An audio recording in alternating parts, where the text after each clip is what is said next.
Assalomu alaykum qadrli obunachilar. Bizda yangi oshxona mebelimizni olib kelib stanovka qilib bitkizdik. Bu oshxona mebelimizni razmeri, narxigacha aytib o'tamiz. Videoni o'tkazmasdan ko'ringlar, xudo xolasa chiroyli qilib videolarimizni qo'ldan kelgancha tushuntirib boramiz. Bu oshxona mebelimizni Farg'ona viloyati Yozyovon tumaniga olib kelib o'rnatdik. Bu oshxona mebelimiz razmeri shu burchagimizdan xolodilnik burchagigacha 495 sm bo'lgan joyga ustanovka qilib bitkizdik. Poldan balandligi 260 bo'ldi. To'liq tushdi. Bu joyimizda o'zini xolodilnigini qo'ydik. Keyinchalik bu polkani olib qo'ysak, katta xolodilnik tushiradigan qilib joy qilib berdik. Teva tomonlarini mont qozon, xamirjonlar turish uchun ichini ham chuqurgina keng qilib joy qilib berdik. Shu xolodilnikni oldigacha chiqarib o'rnatib berdik. Teva tomonlarini plafonli qildik, 3 xil svetda yonadi, pastki tomonlarida ham bor. Bu oshxona mebelimizni polkalari 3 qatordan, osha-moshalari 3 tadan, chekkasi plastmassa kromka, turba ruchka 4 tadan qatirilgan, korpuslarigacha PVX kromka bosilgan. Bu oshxona mebelimizni kafellarini o'zimiz olib keldik. Diod chiroqlari, plafonlari, cho'ntagi, bu joyimizda magnetlari.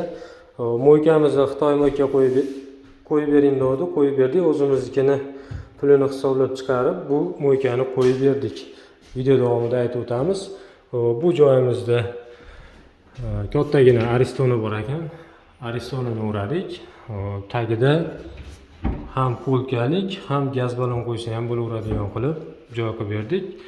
Tagini to'q seri, tevasini 8 seri qilib tayyorlab berdik. Bu oshxona mebelimizni 100% laminatda qildik. Ichini ham, betini ham laminat qilib berdik. Akril bilan laminatdan tayyorlab bo'ryapmiz ishlarimizni. Kimga yoqsa murojaat qilaverasizlar. Bu hozirgi mebelimiz ichki korpusi ham laminat, oldi eshiklari ham laminat bo'lgan. Mexanizmlari shu akrilga qo'yiladigan hamma narsa doskalarigacha ishlatilgan. Xo'p, bu oshxona mebelimizni bo'yini enini aytib o'tdik. Bu oshxona mebelning ichida shu turba qo'yadigan vishilkalari, diod chiroq, magnet, taxtakashlarigacha olib kelib ustanovka qilib bitkizdik. Xolodonlarniga, patnislarigacha qo'yib, ham vakuumli bo'lgan. Eshiklarimiz ham shu, mana ochiladi. Yopganda mana sekin o'zi yopilaveradi. Doskalar rossiyskiy, dorilangan ko'k ichida dorilangani bor. Shunisidan qo'yib berdik. Mana shu holatda chiroyli qilib ustanovka qilib bitkizdik. Bitishkalarigacha tayyor ekan, o'rnatib berdik. Ishlayapti. Gazlari hali ulangani yo'q. Suv montajlarimizda ham hali kranning uchlari bekor ekan. Ulangani yo'q. Shu holatda terib qo'ydik.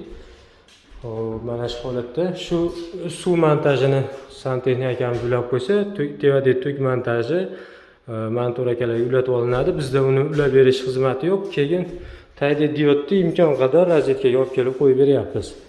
Mana shu holatda chiroyli qilib o'rnatdik. Bu oshxona mebelimizni 1 pogona metrini 2 million 400 ming so'mdan qildik. Laminat 100% lik uchun shu joyimizga 10 million 200 ming so'mga tushdi. Mo'ykaga 800 ming so'm qo'shilib qoldi. Mana shu holatda mana. Xonadon egasidan xolodilnik, pech, gaz, vichka, mo'ykani farqi qo'shilib qoldi. Shu bilan qolgan narsa o'zimizdan ustanovka qilib bitirib berdik. Mana shu holatda. Kimga ishimiz yoqsa murojaat qilaverasizlar. Vodiy bo'ylab xizmat ko'rsatamiz. Telefon nomerlarimizni qo'yib qo'yamiz. Xudo xolasa sizlarga ham xonadonlaringga shunaqa chiroyli mebellar qo'yib davom etamiz xudo xolasa. Video davomida xato kamchilik bo'lsa uzr so'raymiz. Qo'ldan kelgancha ish davomida chiqarib boryapmiz qilayotgan ishlarimizni. Kimgadir laminat, kimgadir akril, ikkovini ham xizmat qiladigan qilib, chiroyli qilib tayyorlab beryapmiz. Rahmat, hammaga sog' bo'linglar.